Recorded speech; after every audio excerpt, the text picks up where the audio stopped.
கரூர்ல நடந்த பிரச்சார கூட்டத்துல குழந்தைகள் மட்டுமே 9 குழந்தைங்க இறந்திருக்காங்க. தன்னோட குழந்தைகளை பறி கொடுத்து அந்த மக்களோட அழுகுறலை கேட்கும்போது உண்மையிலேயே ரொம்ப மனசு கஷ்டமா இருக்குது. எவனுமே தூக்கான மிதிச்சுட்டானுங்களே காதெல்லாம் நொறுங்க போய் கிடந்ததம்மா.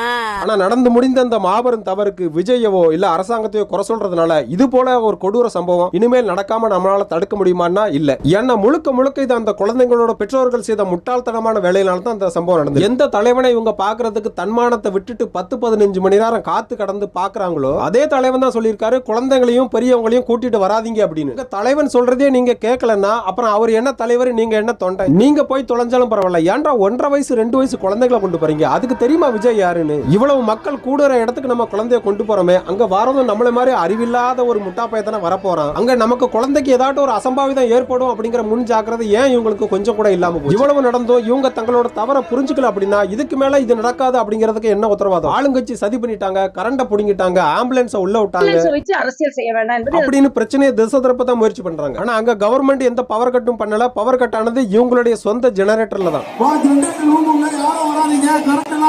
எக்ஸ்ட்ரா லைட் வேணும் அப்படின்னு இவங்க தனியா கொண்டு வந்து நிப்பாட்டின ஜெனரேட்டர் ரூம் உள்ள அத்தனை பேரும் போய் குதிச்சிருக்கு. அதனால தான் பாதுகாப்பு கருதி ஜெனரேட்டர் அவங்களே ஆஃப் பண்ணிட்டு பின்ன ஆன் பண்ணிருக்காங்க. நடிகனை பாக்குறதுக்கு இப்படி முண்டி அடிச்சிட்டு போய் நிக்கணுமா? அப்படி என்ன கருத்து பேசுறாரு அவரு? பேச போறது என்னமோ 10-15 நிமிஷம் தான். அதுல கூட பிரயோஜனமா ஏதாட்டு பேசாம கோட்டருக்கு 10 ரூபா கொள்ளையடிக்காங்கன்னு பாட்டு பாடிக்கிட்டு இருந்தா. 10 ரூபா பாட்டிலுக்கு 10 ரூபா பாட்டிலுக்கு 10 ரூபா பாட்டிலுக்கு 10 ரூபா பாட்டிலுக்கு கோட்டருக்கு 10 ரூபா அதிகமா வாங்குறது திமுக ஆட்சியில மட்டும் இல்ல, இதுக்கு முன்னாடி இருந்த அதிமுக ஆட்சியில கூட அவங்க வாங்கிட்டு தான் இருந்தாங்க. தமிழ்நாட்டில் இருக்கிற அத்தனை பேருக்கும் தெரிஞ்ச விஷயம் தான். இது மாத்தணுமான்னா கண்டிப்பா மாத்தணும். அதுக்கு தானே நீங்க முதலமைச்சர் ஆகணும்னு நினைக்கிறாங்க உங்க தொண்டருங்க. நெரிசல்ல சிக்கவங்க வெளியே போகணும்னு நினைக்கும் போது கூட இவங்க யாருமே வெளியில போக விடல. ஆமா போக கூடாது, இருங்க அப்படின்னு லாக் பண்ணிட்டாங்க.